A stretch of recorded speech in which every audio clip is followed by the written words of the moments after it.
عەبدوڵڵای کوڕی قەیس ناوبانگێکی زۆر گەورەی دەرکرد و های لێ هات هەرچی شوێنێک لەسەر دەریا بوو، هەرچی کەشتیوانی جیهانی بوو لە عەبدوڵڵا ئەترسا.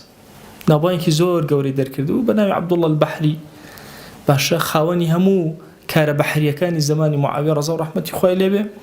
و زۆر ئازایانە زۆر شوێن هەبوو کە ئەچوو بە ئاسانی فەتحی ئەکرد و دەسەڵاتی بەسەرە ئەگرت و یان جزیان ئەدایە ئەو تا موسڵمان ئەبوو.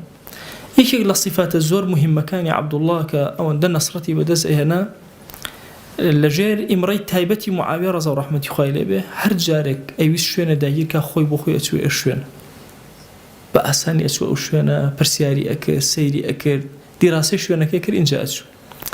یەکێک لە جارەکان بڕیاریدا خۆی بۆ خۆی بچێتە ئەرزی ڕۆم، چوە شوێنێک وەکو بازرگانێک خۆی پیشاندا، سەیری کرد ئەو شوێنە پڕپڕە لە سوال کرد. سوالکەرەکان داوایان لە خەڵک نەئەکرد، تەنها بە ئیشارەت ئەگەڕان بەسەر خەڵکە و خەڵک هاوکاری ئەکرد. طبعاً پیاوێکی زۆر سەخی بووە و پیاوێکی زۆر خواناسی گەورە و عابیدێکی زۆر گەورە بووە. ئیتر ئەو سوالکەرانەی بینی دەستی کرد بە پارە تەوزێکردن بەسەر سوالکەرەکانە. طبعاً لە مەسەلەی ئێمە سەدەقەمان هەیە لەگەڵ زەکاتە، زەکات بە کافر ناشێ، سەدەقە و خێر و خێرات بە کافر و موسڵمان ئەشێ.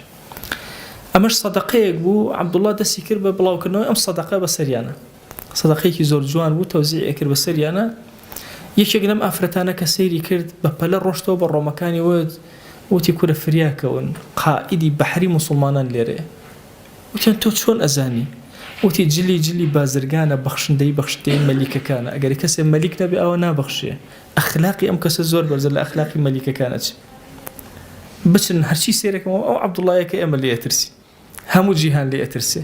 پەلاماری ئەو شوێنەیاندا هەتا ئوستولی موسڵمانان گەیشتە ئەو شوێنە و فریاکەوت ڕزگاری بکەن و ئەوانە بریندار بوو، دواتر شەهید بوو لەو شوێنەیە.